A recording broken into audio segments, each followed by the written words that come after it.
Welcome to my kitchen. Cook Keto with Melissa. My name's Melissa, and I will be cooking a beautiful dessert for you tonight. The first thing you want to do is subscribe to my channel at Cook Keto with Melissa, and then click that bell for any new content that I post in the future. So today I'm going to make Ooey Gooey butter bars. If you've never heard of it, it's delicious.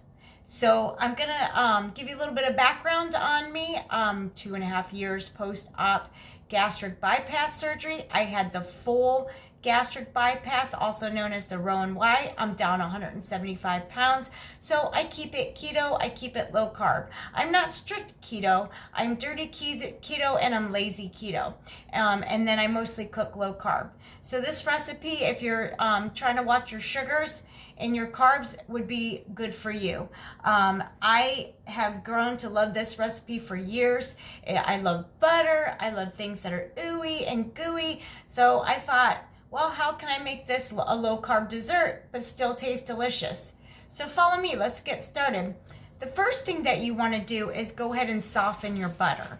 So you just want to use 8 tablespoons of butter, which is 1 stick of butter.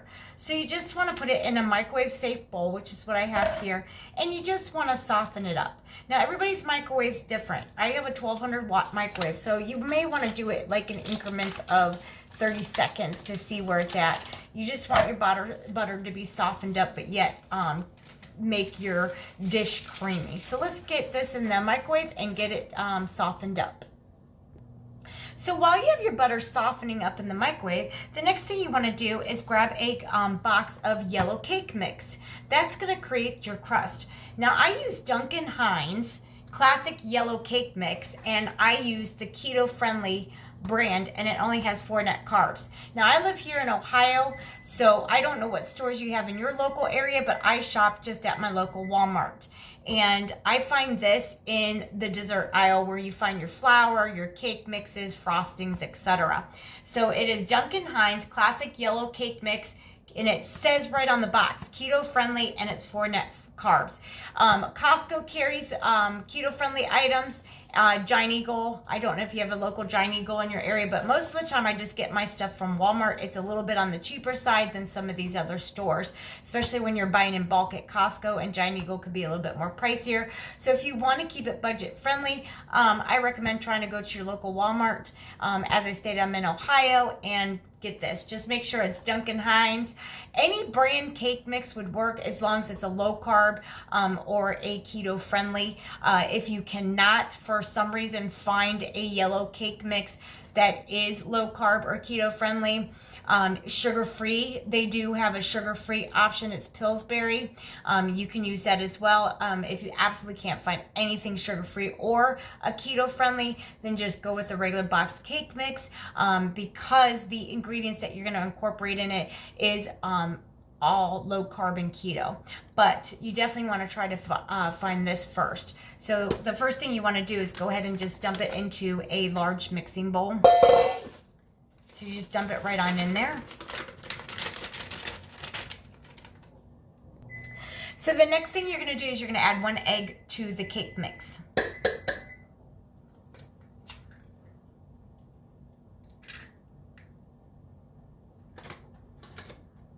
And I usually just keep a rag here just to keep my hands wiped down. So the next thing that you want to do is go ahead and soften your cream cheese in the microwave. Once again, every microwave's different. Mine's 1200 watts. Just do it in 30-second increments. You just are looking for a soft. You don't have to liquefy it, just get it soft. The other thing is you can also take your cream cheese out prior to making this dish and let it set out for maybe about a half hour to an hour to let it soften up. But if you are in a hurry, you can microwave it to get it softened. Just use a microwave safe dish. And once again, just do it in 30-second increments until you see it softened. So once you add your yellow cake mix and your egg, you just want to start to incorporate the egg.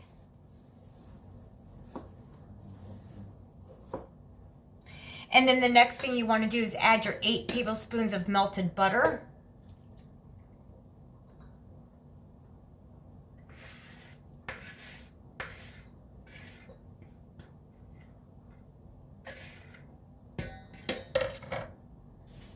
And then you just mix it all together. I just use a rubber spoon or rubber spatula.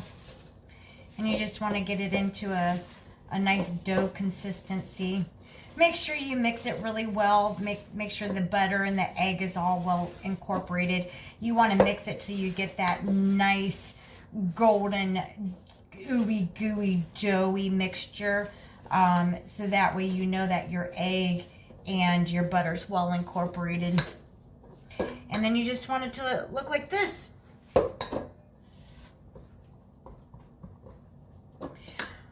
So I have my oven set at a preheated temperature of 350 degrees. So before you get started with making your ooey gooey butter bars, you want to make sure your oven is preset at 350. My oven has dinged. It's been set for a little while. So my dough is ready to be laid out in a pan. So I got my 8-ounce block of cream cheese in a microwave safe bowl. I'm going to go ahead and get this started in the microwave to get it softened. So the next step you want to do while you're softening your cream cheese is go ahead and add the dough or the crust to the bottom of a 9x13 cake pan. I'm using one that has a lid on it. So what you want to do is, because this has butter in it, you don't really need parchment paper, but if you do want to use parchment paper, you're welcome to do that, or one of those silk paths. I'm just going to use, it's an extra virgin olive oil spray. It's just great value brand. It's a cheaper brand of spray that I get at my local Walmart, and I do get extra virgin olive oil because I am keeping it low carb. So what you want to do is just give it a quick spray on the bottom and up the sides a little bit here. Just give it a real nice coat so that it doesn't stick. Make sure it's fully coated. Give more air than anything. And then the next thing you want to do is just go ahead and dump your dough down into your 9x13 cake pan.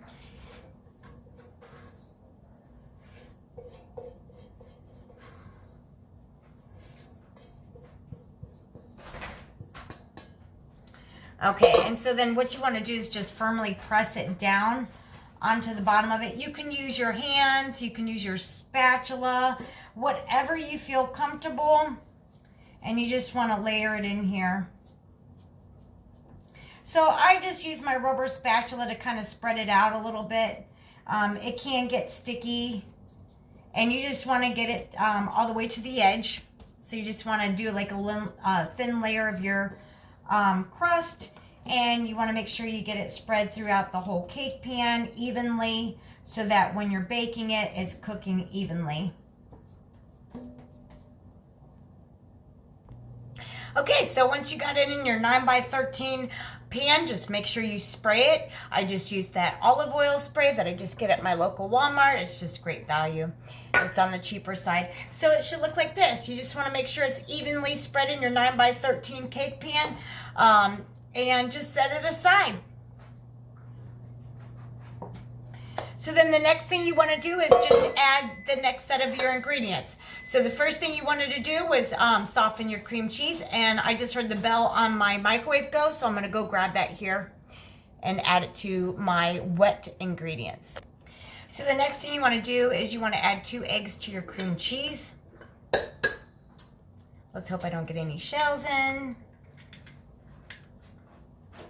That's one. And the second one.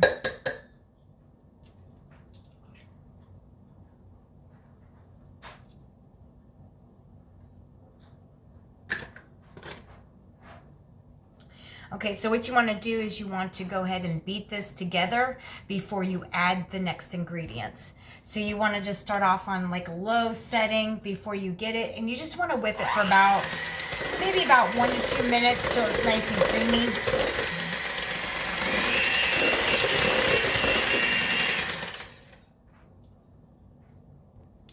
Okay, and the last thing that you want to do is you want to add 16 ounces of confectioner sugar, also known as powdered sugar. You can use any brand confectioner sugar you want, as long as it's a sugar substitute, such as Swerve. I use Swerve. That's the brand that I have here. Once again, I find it in my local Walmart. I don't know where you're from. I'm from Ohio, so I usually do a lot of my keto shopping at my local Walmart. They're pretty reasonable in price. So one of the things that I try to do is I try to make my desserts quick and easy, also budget friendly. So you want to just get Swerve. They have monk fruit, they have Preheat, they have stevia. Just make sure it is a powdered confectionate sugar. Bestie is a good brand. You can use an aloes, whatever brand you can find, and whatever brand you prefer. So most of my baking, I like to my go-to is using Swerve. And once again, it is a confectioner sugar, powdered sugar. So these come in a 12-ounce bag. It's not a very big bag, but this is just all that my local Walmart sells. So what you want to do is actually add in this whole bag after you've beaten the eggs and the cream cheese together. So this will be the last thing that you want to add in. And you want to keep your rubber spatula or scraper on hand, so when you mix it, you can scrape down the sides. And when you start to beat this, you want to make sure it's on a low setting so that your powdered sugar don't go everywhere. It can get a little bit messy if you don't start it off on a low setting. Because this box is only a 12-ounce box of confectioner sugar, so you got to add another 4 ounces. So another 4 ounces is about a half cup. So that's what you want to add, is another half cup of powdered sugar to make your 16 ounces. So you just want to take your handy dandy rubber spatula and just kind of scrape the sides down to make sure everything gets into your batter. And you want to make sure it's well incorporated. So you want to mix it for about 1 to 2 minutes just to make sure it gets really creamy and well incorporated. But you just want to use your rubber spatula to get all the bits down in there and mix it good. Okay, so the last thing you do, you want it to look creamy like this.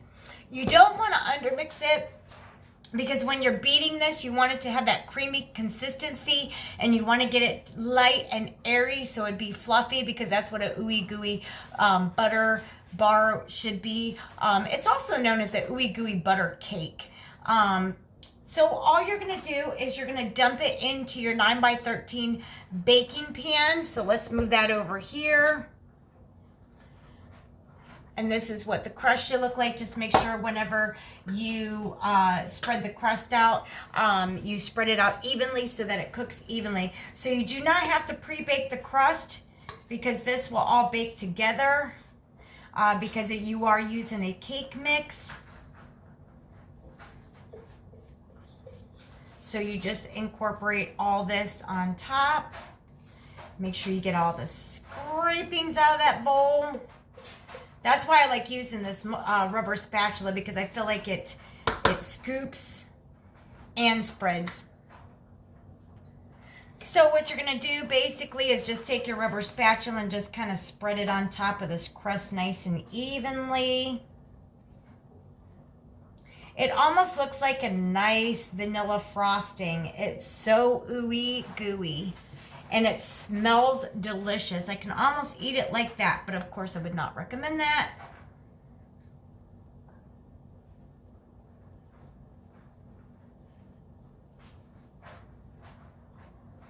Okay, so you're just gonna get it spread nice and even. Make sure your oven is set at a preheated temperature of 350 degrees. Make sure it is completely preheated. So now that I got this evenly spread out, we're gonna get ready to put it in the oven. Let me get the bits out of here. So before you put it in your oven, so what I normally do is I just give it a couple quick little taps on the counter. Nothing overzealous, just enough to make sure the air bubbles get out of it. Maybe just kind of slap it down there. Maybe a little shake.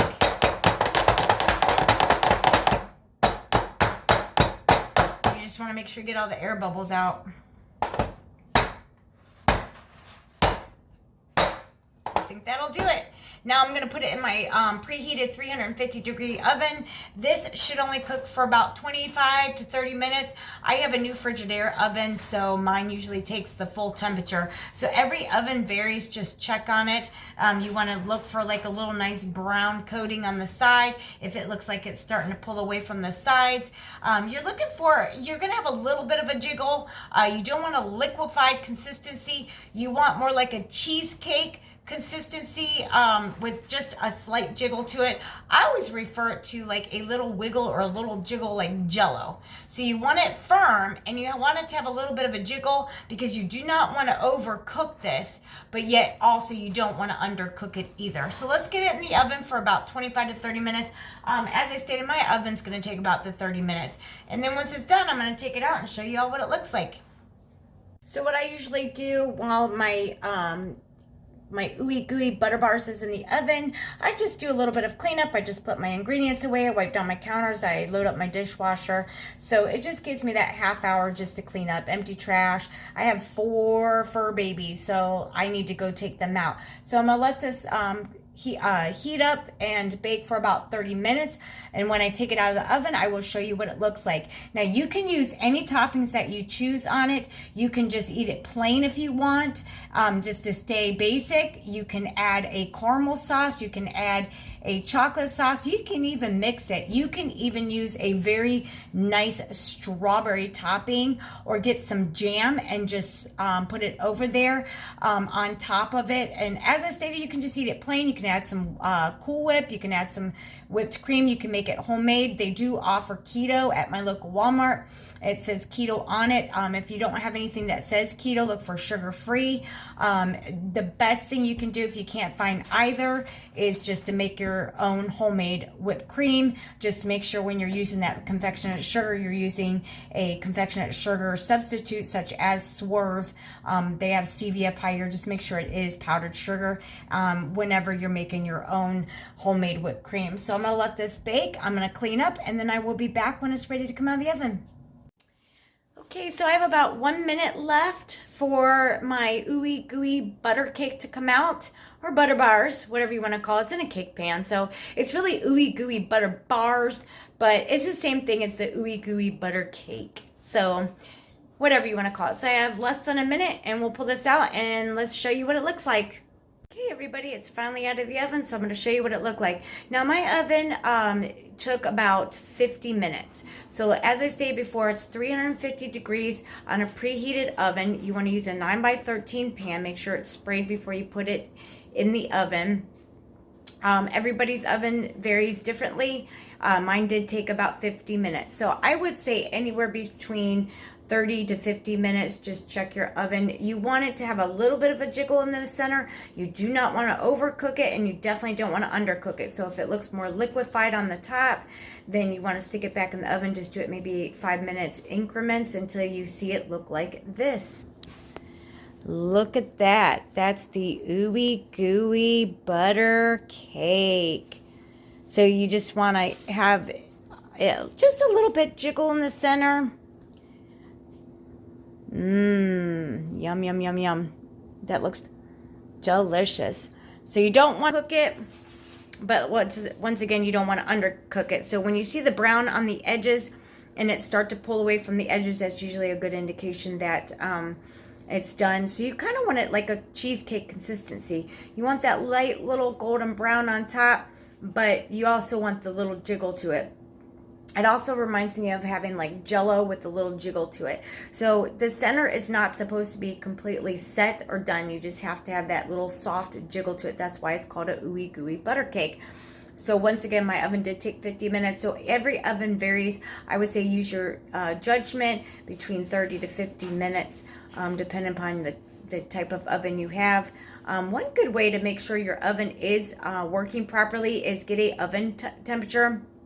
So when you heat your oven up, you set the little thermometer on top of the oven, and then whenever if you set your oven, for example, for 350, and then the little thermometer gauge For the oven, you sit it on top of it, and if it matches the temperature that you've heated your oven up to, then obviously you know it is working properly. If it is two different temperatures, you'll have to adjust it, and then I advise you to call a repairman. But that's just one little tip. So if you seem to think that your oven's not working properly or it's just taking forever, every oven does vary, but you can always do the temperature test with a little temperature gauge that you just sit on top of your oven. So when you heat your oven up to 350, you want that thermometer that you sat on the oven to match what the inside of the oven is. And that's how you would know. This smells delicious, so what you want to do is you want to leave it sit and cool for about 15-20 minutes, maybe to even a half hour, and then you can delve into it. You can add any toppings you want on it. You can add a caramel sauce, a chocolate sauce. You can even eat it plain. I think it's good plain. You could put a little bit of whipped cream on it if you want, but I honestly think it's delicious plain, keeping it low key, keeping it keto, keeping it low carb, keeping it keto friendly. The one thing that I try to do is I keep everything quick and easy, and most of all, budget friendly. If you enjoy this video and this recipe, then you want to subscribe to my YouTube channel at Cook Keto with Melissa. Once you subscribe, then click that bell, and then you will see any new content that I post. The recipe for this will be in the description, and I'm going to delve into it here in just a minute. But it's a quick, easy recipe. Most of the ingredients you have in your cupboard. Keeping it low carb. Have a great night, you all. Just make sure when you cut into it and eat it, you put it in a sealed container.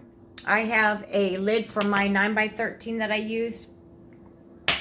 I still put some foil on top, and then I put the lid on top. You want to store it in your refrigerator. It's storable up to about 4 days. You do not want to leave it on the counter because this type of dessert has cream cheese in it, and I wouldn't recommend leaving it on the counter. It's not good to leave on the counter, so you need to keep it in the refrigerator for about up to 4 days. Just make sure it's in a tightly sealed container.